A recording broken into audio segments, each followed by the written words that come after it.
성경 봉독하실 때 로마서 6장 1절에서 5절 말씀까지 제가 봉독해 드리겠습니다. 다 같이 기립하셔서 하나님의 말씀을 봉독하시겠습니다.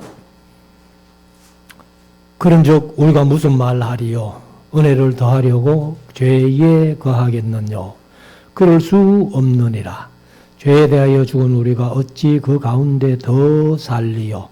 무릇 그리스도 예수와 합하여 세례를 받은 우리는 그의 죽으심과 합하여 세례를 받은 줄을 알지 못하느뇨?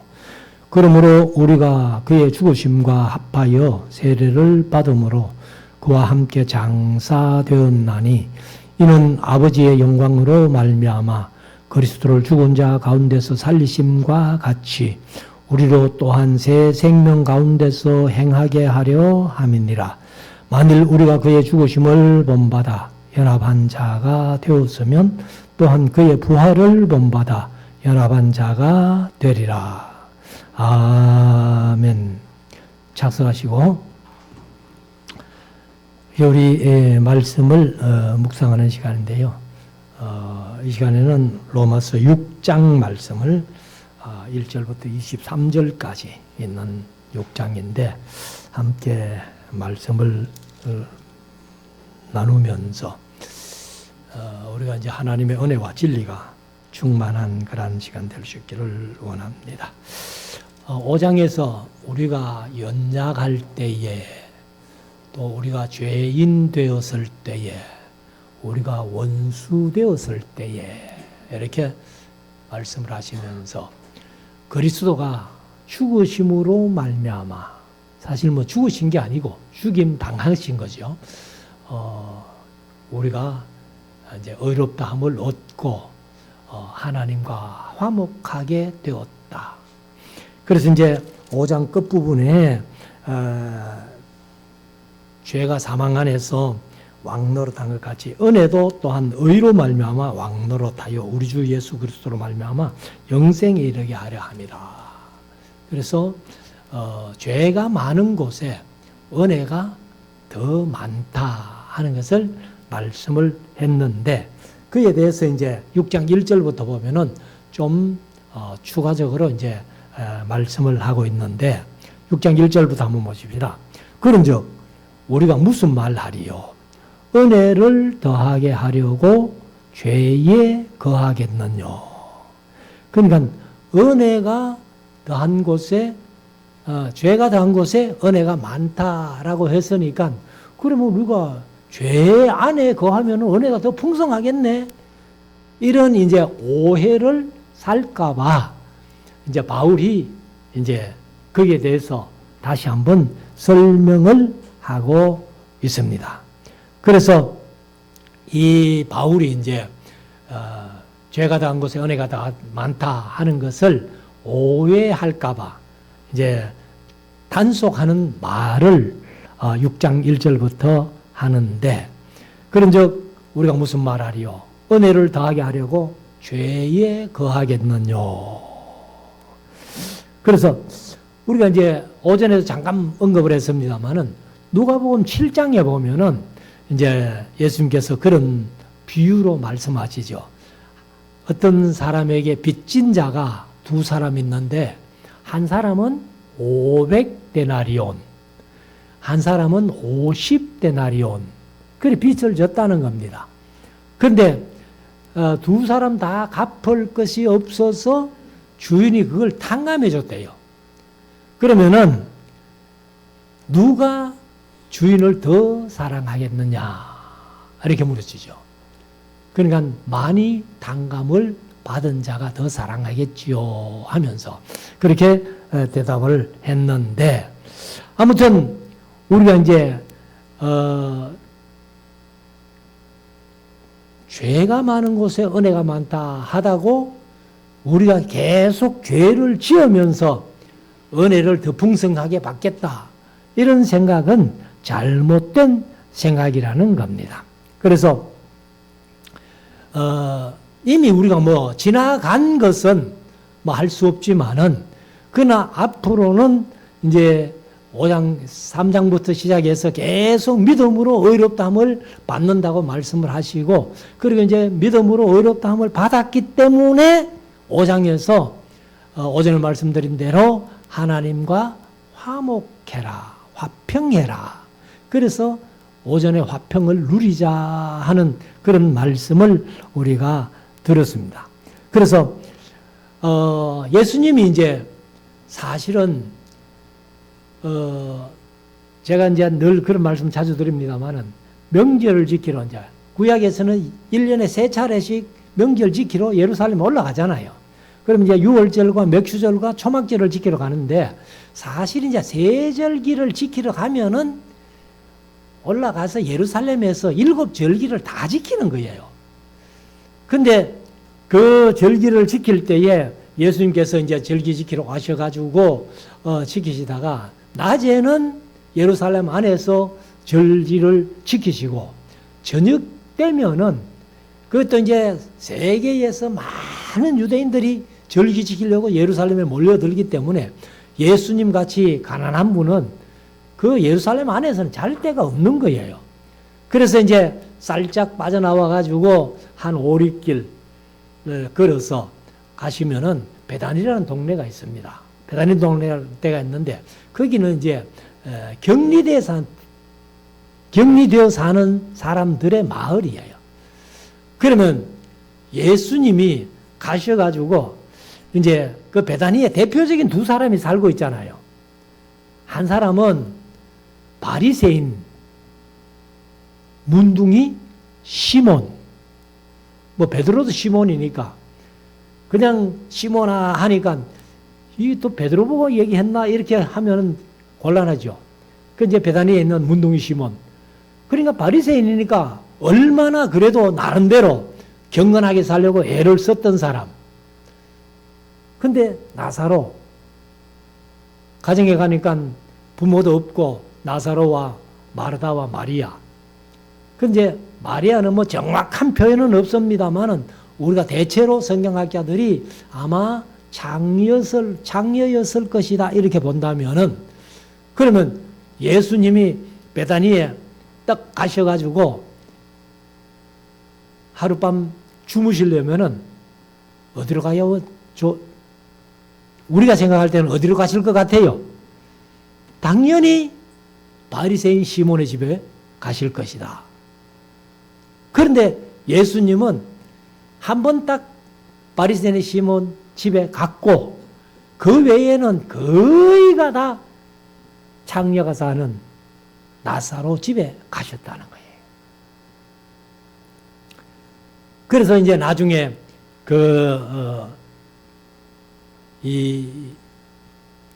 이제 마르다가 향유를 예수님의 발에 붓고 이렇게 머리털로 발을 씻길 그런 사건을 통해 가지고 이 여자가 나를 훨씬 더 많이 사랑한다.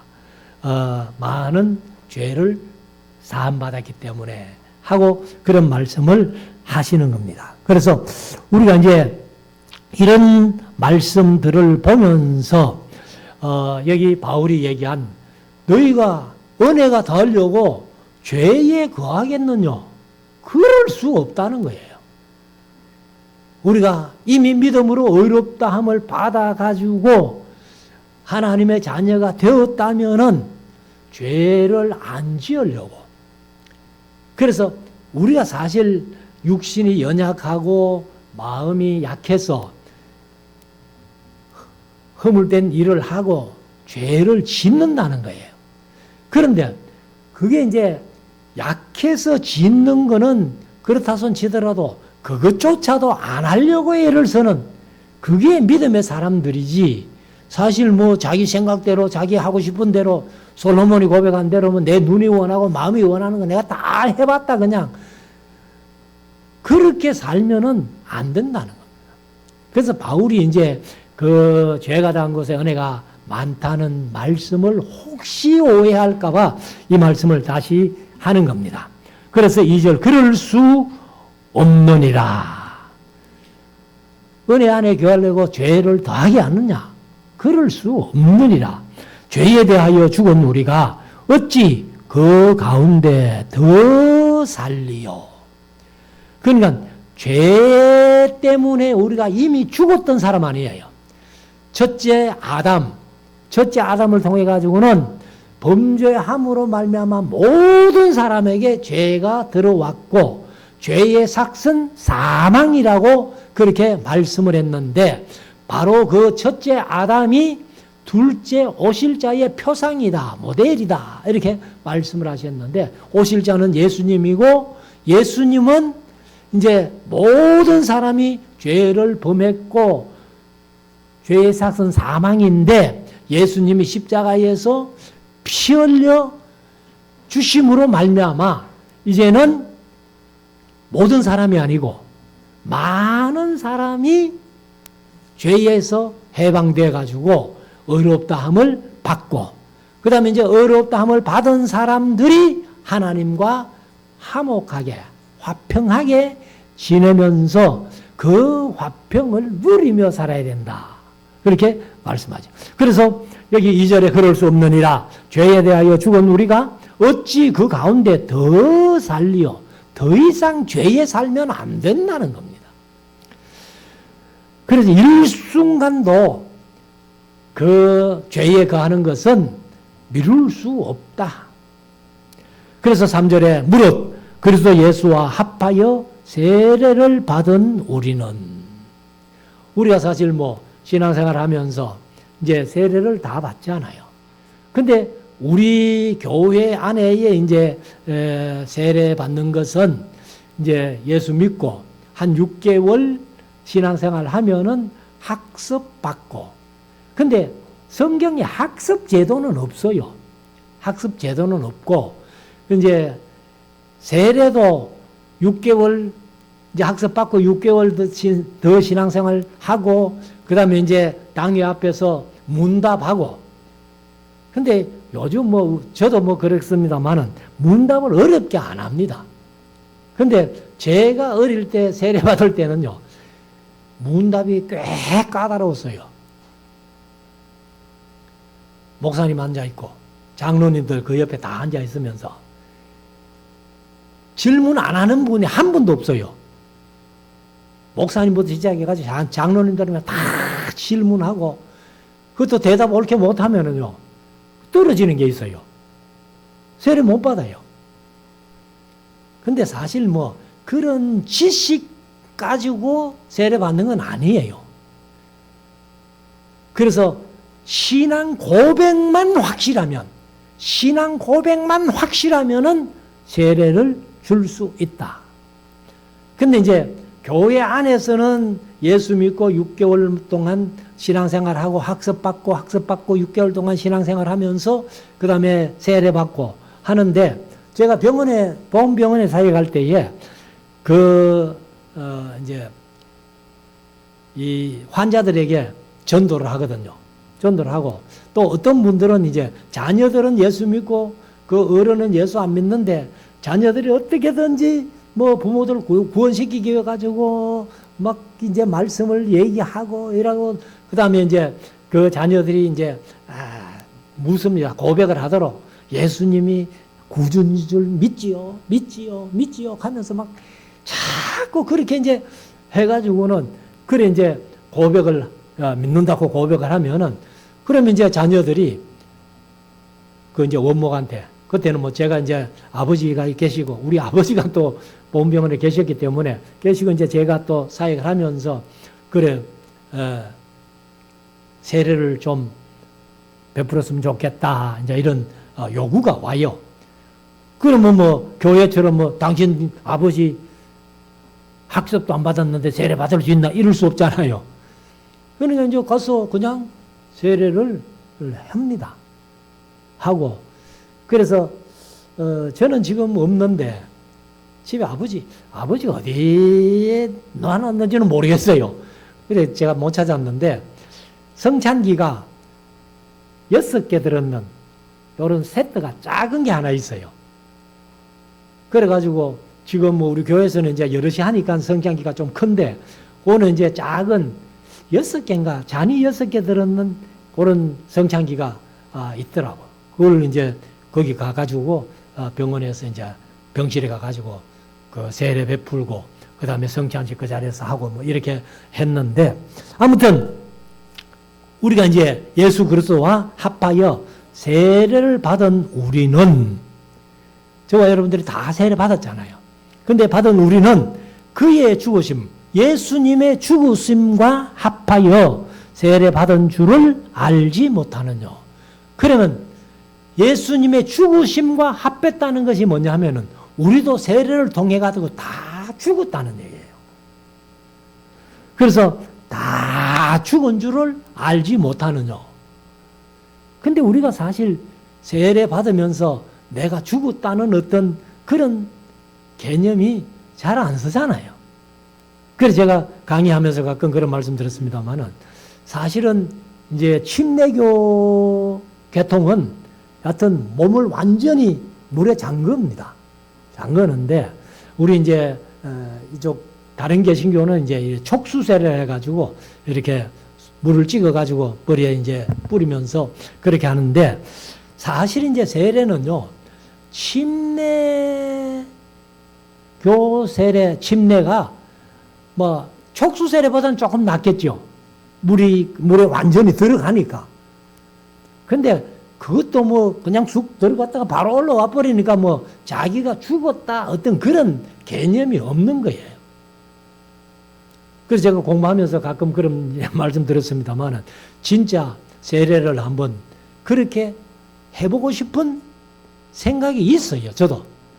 근데 그럴지를 못하는데 진짜 이렇게 침례하듯이 막 푹 담가가지고 숨이 가빠가지고 막 올라 그러면 꾹 눌러가지고 못 올라오게 눌러가지고 그래 물을 몇 번 먹고 완전히 기절할 정도로 그렇게 담가놨다가 기절하면 이제 건져 올려가지고 다시 인공호흡 해가지고 살려낼 정도로 그 정도 같으면은 아마 내가 이제는 죄에 대해 죽었구나 하는 그런 생각을 좀 가질 수 있지 않겠나. 근데 그렇게 하다가 진짜 가버리면요. 교회 문 닫아야 되겠죠. 그래서 3절 다시 무릇 그리스도 예수와 합하여 세례를 받은 우리는 그의 죽으심, 예수 그리스도의 죽으심과 합하여 세례 받은 줄을 알지 못하느냐. 그러니까 우리가 세례 받는다는 것은 죄에 대하여 예수 그리스도와 함께 죽었다. 그 얘기입니다. 4절 그러므로 우리가 그의 죽으심과 세례 합하여 세례를 받음으로 그와 함께 장사되었나니 죽었으니까 이제 장사해야죠. 장례식을 했는데 죄의 문제에 대해 가지고는 나는 이미 죽어서 장례식까지 다 끝났다. 이는 아버지의 영광으로 말미암아 그리스도를 죽은 자 가운데서 살리심이 이제 부활하신 거죠. 살리심과 같이 우리로 또한 새 생명 가운데 행하게 하려 함이니라. 우리가 이제 여호수아서를 보면은 이제 3장에서 요단강을 이스라엘 백성들이 건너잖아요. 건너고 이제 4장에 가면은 제사장들이 요단강을 이제 갈라가지고 마른 땅으로 건너가는데 요단강 중간에 와가지고 제사장들이 벗개를 메고 서가 있죠. 서가 있고 그리고는 그 요단강 중간에서 이제 12돌을 취해가지고 12지파에 상직해가지고 12돌을 취해가지고 거기에서 이제 기념비를 세우는 거예요. 기념비를 세워놓고 그리고는 제사장들이 요단강을 건너가고 갔으니까 이제 기념비를 세워놓고 이스라엘 백성들이 다 따라 건넜잖아요. 건너고 나니까 하나님께서 갈라놓았던 물을 합쳐버립니다. 합쳐버리니까 그 요단강 중간에 세워놓은 기념비는 어떻게 돼요? 물이 덮치는 거죠. 그러니까 그거는 죽었다는 얘기예요. 그래서 우리가 그게 이제 세례를 의미하는데 옛사람은 죽었다. 죄에 대해서는 죽었다. 그런데 요단강에서 그 돌을 12개를 또 들고 와가지고는 길갈에 가가지고 또 12돌을 세워가지고 기념비를 세우지요. 그러니까 똑같은 기념비를 세우는데 요단강 중간에 세웠던 것은 물이 합혀짐으로 완전히 죽음을 상징하고, 그 다음에 길갈에 와가지고 다시 12돌을 지어가지고 기념비를 다시 세운 것은 다시 살아났다, 새 생명을 얻었다, 그게 이제 세례라는 거예요. 근데 사실 홍해를 건널 때는, 이스라엘 백성들 홍해를 건널 때는 그런 일이 없었거든요. 홍해 중간에 뭐 기념비 세우고 그런 게 없었는데, 근데 이제 바울은 고린도전서에서 보면은 홍해를 건넌 것을 세례로 그렇게 표현했단 말이에요. 근데 세례로 표현하는 것은 차라리 요단강을 건넌 것이 훨씬 더 실감나는 세례로 설명할 수 있다. 그래서 이제 만일 5절에 우리가 그의 죽으심을 본받아 연합한 자가 되었으면 또한 그의 부활을 본받아 연합한 자가 되리라. 그러니까 예수님이 십자가에서 죽으심으로 우리들이 죄에 대해서 옛사람은 다 죽고 장사 지내고, 또 하나님께서 예수님을 다시 부활시키심으로 말미암아서 우리들도 예수님과 같이 다 다시 부활해가지고 새 생명을 얻어서 그리스도와 연합된 그 모습을 이제 설명을 하는 겁니다. 그래서 6절에 우리가 알거니와 우리 옛사람이 예수와 함께 십자가에 못 박힌 것은, 우리가 실제적으로 십자가에 못 박힌 것은 없잖아요. 필리핀 같은 데는 부활절이 되면요, 고난주간에 진짜 사람을 십자가에 못을 박아요. 그런 그 행사를 합니다.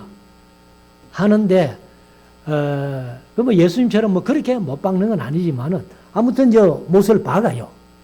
그런 행사를 하는데 그게 중요한 게 아니고, 그런 우리는 이제 예수님과 함께 죽었다, 십자가에 못 박힌 것은, 이렇게 얘기를 하는데, 십자가에 직접 못 박히지는 않았지만은 세례를 통해서 죄에 대하여 옛사람은 죽었다는 것을 이제 설명을 하고 있는 겁니다.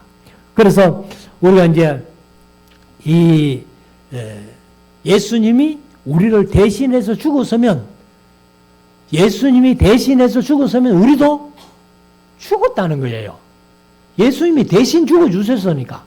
그래서 우리가 죽었다라고 그렇게 얘기를 하는데, 고린도후서 5장 14절 15절에 보면은 그리스도의 사랑이 우리를 강권하시는도다. 우리가 생각건대 한 사람이 모든 사람을 대신하여 죽었은즉 모든 사람이 죽은 것이라. 그러니까 한 사람 예수 그리스도가 십자가에 못 박혀 죽은 것은 모든 사람이 죽은 것이라는 거예요. 그러니까 저와 여러분들도 다 예수님이 죽었으니까 저와 여러분도 죽었다. 15절, 저가 모든 사람을 대신하여 죽으시면 산 자들로 하여금 다시는 저희 자신을 위하여 살지 않고 오직 저희를 대신하여 죽었다가 다시 사신 자를 위하여 살게 하려 함이라. 그러니까 이제 저와 여러분들은 예수님이 나를 대신해서 죽었다 하는 것을 믿기 때문에 이제 다시는 죄에 범하지 않고, 죄에 거하지 않고 이제 예수님을 위해서, 나를 대신해서 죽어주신 예수님을 위해서 산다라고 고백하지만은, 근데 예수 안 믿는 사람들은 전혀 예수님이 그런 것 사실도 모르고, 그러니까 예수님을 위해서 산다는 것은 말도 안 된다는 얘기예요. 그래서 오전에 계속해서 말씀 드렸습니다만은, 예수님이 십자가에 못 박혀 죽으심으로 우리의 모든 죄를 다 사해 주신 것은 모든 사람을 위해, 모든 사람의 죄를 다 사한 건 아니에요. 많은 사람을 사해 주셨다는 겁니다. 그래서 6절 다시 읽으면 우리가 알거니와 우리 옛사람이 예수와 함께 십자가에 못 박힌 것은 죄의 몸이 멸하여, 옛사람을 멸하여, 그 말이죠. 죄의 몸이 멸하여 다시는 우리가 죄에게 종로로 하지 아니하려 하매니. 그러니까 우리가 이제 죄에게 종로로 한다는 거예요. 그러니까 우리가 연약해서 죄를 범하면 죄의 종이 되는 거예요. 그래서 7절에 이는 죽은 자가 죄에서 벗어나 의롭다 하심을 얻었음이니라. 그러니까 이제 예수님이 십자가에 죽으심으로 우리가 5장에서 우리가 아직 연약할 때에, 죄인 되었을 때에, 하나님과 원수 되었을 때에 이렇게 표현하는데, 그래서 우리를 예수님이 십자가에 죽으심으로 말미암아 우리를 의롭다 하심을 얻도록 했다는 거예요. 그래서 8절에 만일 우리가 이 그리스도와 함께 죽었으면 또한 그와 함께 살 줄을 믿노니, 이게 믿음이라는 겁니다. 근데 예수님도 죽었다가 부활하셨듯이 우리 옛사람도 다 죽었는데 예수 그리스도와 함께 다시 부활함으로 중생, 새 생명을 얻었다.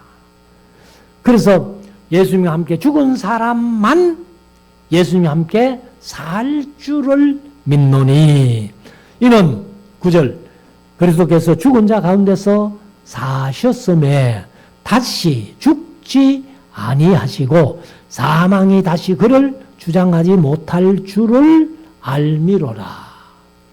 이것이 이제 아담이 범죄함으로 모든 사람이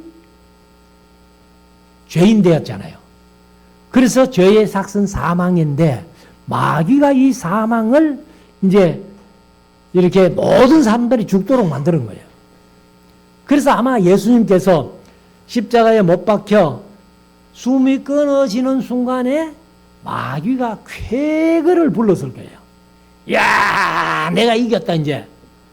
여인의 후손이 뱀의 후손의 머리를 상하게 한다고 했는데, 그런데 여인의 후손이 내 머리를 상하게 못하고 그냥 끝장났다. 십자가에 죽으시니까 끝장났다. 이렇게 생각했는데 3일 동안은 아마 마귀가 야, 내가 이겼다 하고 있는데 사흘째 되는 주일 새벽에 예수님이 부활하셨다. 그러니까 죽음의 권세를 이기시고 사망의 권세를 이기시고 부활하시니까 완전히 뱀의 머리가 박살이 난 겁니다. 그래서 이제 이 뱀의 머리가 한 번 박살 났고 그 다음에 완전히 박살 나는 건 언제예요? 나중에 요한계시록 20장에 가면은 이 마귀를 결박해가지고 무적에게 1000년 동안 들어갔다가 다시 나와가지고 또 사람을 유혹하고 뭐 합니다만은 하나님이 다시 마귀를 결박해가지고 영원히 꺼지지 않은 불과 여왕으로 타는 못, 지옥에다가 집어넣어버리는 거예요. 그래서 이제 여인의 후손이 뱀의 후손을 완전히 이기는 그런 것을 이제 얘기를 합니다. 그래서 10절에 가면은 그의 죽으심은 죄에 대하여 단번에 죽으심이요. 그러니까 구약시대는 속죄제가 있는데 죄를 완전히 사는 제사가 아니고 죄를 어떻게 하는 제사? 유보하는 제사.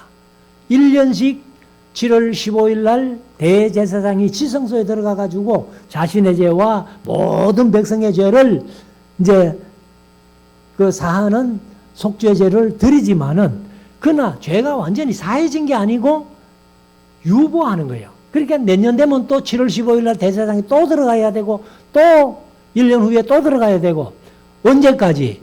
예수님이 십자가에서 단번에 죄를 해결하실 때까지. 그래서 예수님이 십자가에서 단번에 해결하신 이후에는 제사장들이 지성소에 들어가서 대속죄제를 드리는 일이 없다는 겁니다. 그래서 그의 죽으심, 예수 그리스도의 죽으심은 죄에 대하여 단번에 죽으심이요 그가 살으심은 하나님께 대하여 살으심이니. 옛날에는 죄와 상대하고 살았는데 이제는 죄와는 완전히 죽은 것으로 해결이 끝났고 죄의 집에서 사망 신고를 해버리고 하나님의 집에서 이제 산다는 겁니다.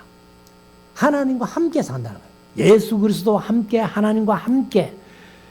죄에 대하여는 사망 신고 해버렸고 이제는 다시 하나님의 집에서 살게 된다. 누구를 상대하면서? 하나님을 상대하면서. 그래서 이제는 우리가 그런 신분이 되었기 때문에 더 이상 죄와는 짝할 수 없다는 거예요. 그래서 죄와는 완전히 죽어서 이혼해버렸고 이제는 하나님을 대하여 사는 그런 사람이 되었다.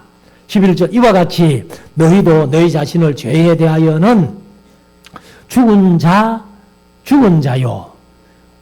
저와 여러분들이 이제 죄에 대하여는 이미 죽은 자라는 겁니다. 그리고 그리스도 예수 안에서 하나님을 대하여는 산 자로 여길지어다. 그러니까 죄에 대하여는 이미 죽은 자고 그 다음에 그리스도 예수 안에서 하나님을 대하여는 산 자로 여기라는 거예요. 그러니까 우리는 하나님과 함께 산 자라는 거예요. 그러므로 12절 너희는 죄로 너희 죽을 몸에 왕노릇하지 못하게 하여 죄가 내 자신을 지배하지 못하도록 하여 몸의 사욕을 순종치 말고. 그러니까 몸의 사욕, 육신의 사욕은 죄라는 거예요. 죄이기 때문에 그 죄에게 종노릇하지 말고 종노릇하지 않는 것은 뭐냐? 몸의 사욕을 죽이라는 겁니다. 그러니까 이 사욕은 이제 어떤 충동, 욕망, 갈망 이런 뜻을 가지고 있는데 육신의 욕망을 쫓아 행하는 것이 다 죄라는 겁니다. 그래서 우리가 죄에게 종노릇하지 말고 그 다음에 종노릇하지 않기 위해서는 몸의 사욕을 순종하지 말고 따르지 말고 그렇게 살아라. 그래서 이제 12절 그러므로 너희는 죄로 너희 죽을 몸에 왕노릇하지 못하게 하여 몸의 사욕을 순종치 말고 사적인 욕망을 순종하지 말아라. 13절 또한 너희 지체를 불의의 병기로 죄에게 들이지 말고. 불의의 병기가 무기예요. 개정은 무기로 이제 설명을 했는데 이 지체 가지고 육신 가지고 죄의 무기로 쓰지 말아라. 병기로 쓰지 말고 오직 너희 자신을 죽은 자 가운데서 다시 산 자같이 하나님께 드리며 너희 지체를 의의 병기로 하나님께 드리라. 그러면 우리의 손과 발, 머리, 심장, 몸 전체를 가지고 하나님 앞에 드리라는 겁니다. 그게 이제 로마서 12장에 가면은 너희 몸을 거룩한 산제사로 드리라. 그게 헌신이라는 거예요. 헌신. 그래서 우리 교회는 헌신 예배가 없잖아요. 제가 이 교회에 와가지고 20년 동안 목회하면서 헌신 예배 한 번도 한 적이 없어요. 근데 제가 이제 가끔, 자주는 아니지만은 가끔 뭐 1년에 한두 차례 정도 헌신 예배를 부탁받고 이제 부탁받아가지고 가가지고 이제 부탁한 목사님한테 가서 제가 반드시 그런 얘기를 합니다. 목사님 저를 헌신예배 불러주셔서 고맙는데 우리 교회는 헌신예배가 없어가지고 목사님을 우리 교회에 초청을 못합니다. 그렇게 솔직히 이실직고를 해요. 하면은 목사님들이 아이고 목사님 뭐 제가 그런 마음으로 부른 건 아니에요. 그냥 목사님 한번 모시고 싶어서 불렀습니다. 이렇게 얘기하고 그러니까 이제 부담 없이 뭐 설교하고 오고 이랬는데 아무튼 우리가 이제 제가 이 교회 와가지고 처음부터 늘 얘기를 했는데 한 사람도 헌신하겠다는 사람이 없어요. 그래서 사실 이제 그 한 사람은 내가 놓쳤어요. 다시 불러가지고 할 수도 없고. 그게 유상욱 전도사입니다. 그래서 교육 전도사로 나간다고 미리 얘기했으면은 개명대학도 들어갔기 때문에 교육 전도사 학부에서 교육 전도사 하리라고 생각도 안 했어요. 뭐 흔히 표현하는 뭐 꿈에도 생각 안 했는데 오늘 갑자기 와가지고 교육 전도사로 나간다니까. 그래서 이름을 유상욱 하나님 앞에 헌신 예배하면서 프랑카드 하나 만들어가지고 좀 붙여놓고, 그래 이제 평생 목사 안수, 이제 신학하고 목사 안수 받아가지고 주의 일을 할 텐데, 그 헌신 예배 하면 멋지게 들었으면 좋겠는데, 그걸 못 했어요, 제가. 지금은 뭐 오라 해도 못 오겠지요. 또 그 교회 섬겨야 되니까. 그래서, 로마서에서는 이제 쭉 여기부터 이제 헌신 얘기를 하는데, 12장에 가면은 구체적으로 어떻게 헌신할 것을 이제 말씀을 하고 있습니다. 14절, 죄가 너희를 주관치 못하리니 이는 너희가 법 아래 있지 아니하고, 법은 이제 율법이에요. 법하는 것은 그러니까 율법 아래 있지 아니하고 은혜 아래 있음이니라. 그러니까 우리가 율법을 지킴으로 구원 얻는 건 아닙니다. 그런데 율법을 지킬 필요 없다.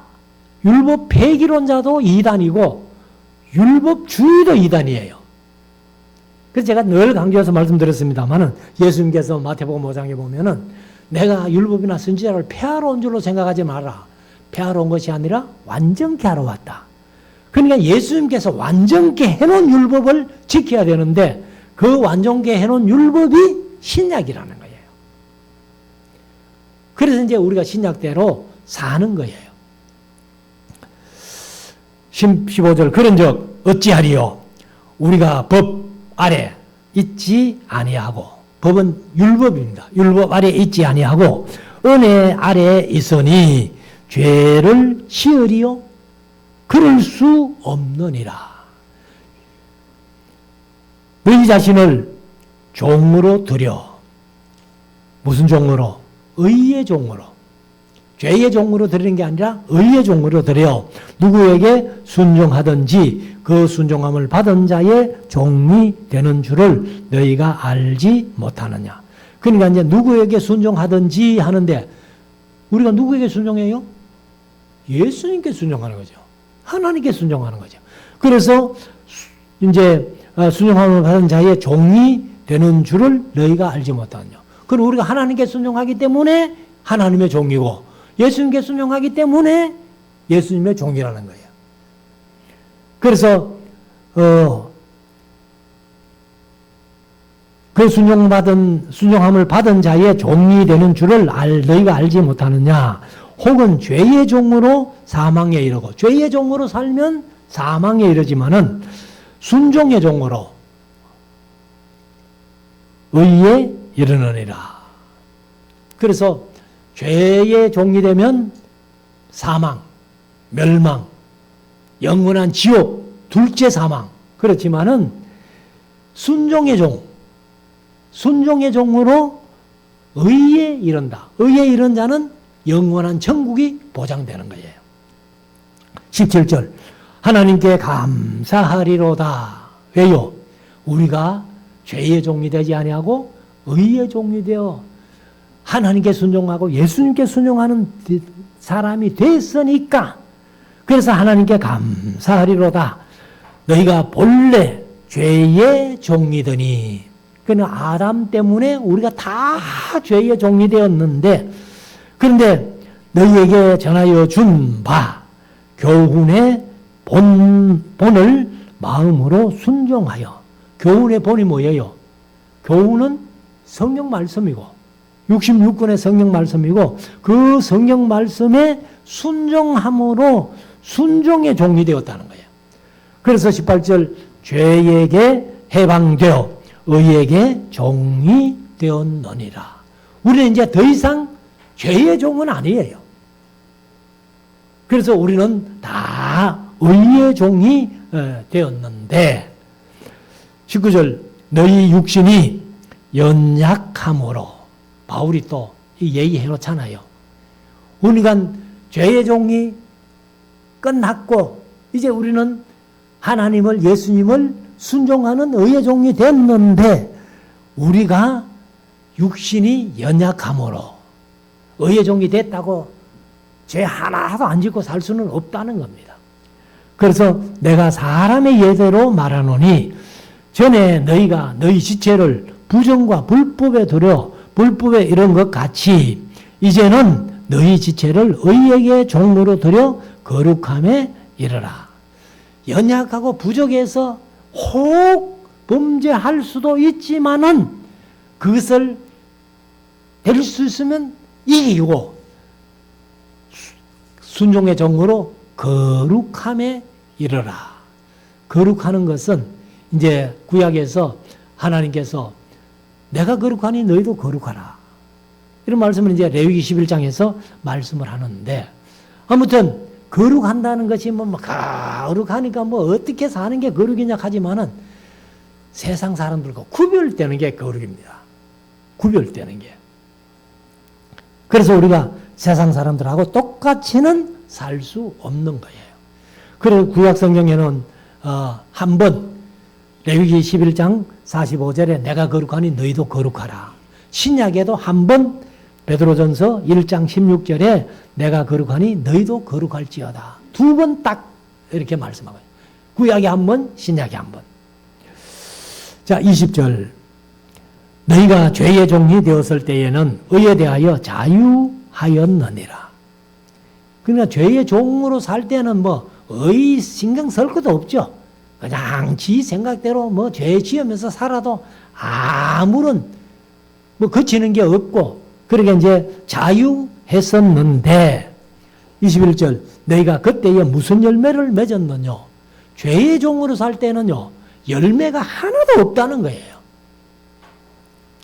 근데 이제는 너희가 그 일을 부끄러워하나니 열매도 없는 죄의 종으로 살던 것을 부끄러워하노니 이는 그 마지막이 사망임이니라. 그래서 죄의 삭은 사망이라는 거예요. 그래서 22절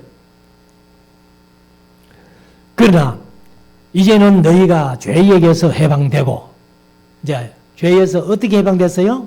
예수 그리스도와 함께 십자가의 죽음으로 말미암아 세례를 통해서 이제 죄에 대해서는 해방되고 하나님께 종이 되어 거룩함에 이르는 열매를 얻었으니 이 마지막은 영생이라.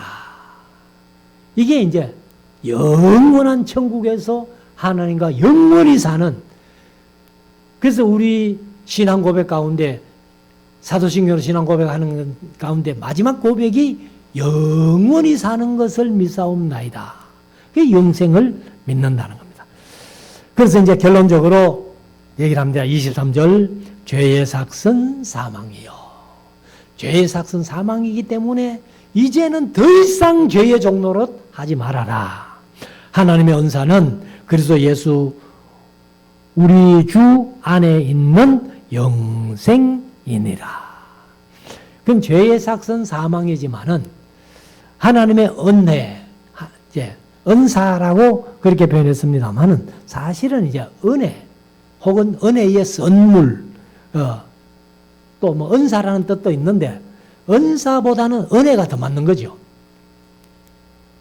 제가 뭐 늘 에베소서 2장 8절을 얘기를 합니다만은 믿음으로 구원 얻는 건 맞아요. 그런데 믿음으로 구원 얻는 것보다 선행하는 구원의 조건이 하나님의 은혜라는 겁니다. 그래서 은사라고 번역하는 것보다는 여기 은혜로 번역하는 게 훨씬 더 정확한 번역이에요. 그래서 하나님의 은혜는 예수 그리스도 우리 주 안에 있는 영생이니라. 그래서 우리가 죄의 종로로 하는 것을 끝냈고 이제는 하나님의 종이 되어 예수 그리스도의 종이 되어 의의 종이 되어 영생을 소망하면서 우리가 의의 열매를 많이 맺는 저와 여러분들 될 수 있기를 주의 이름으로 축원합니다.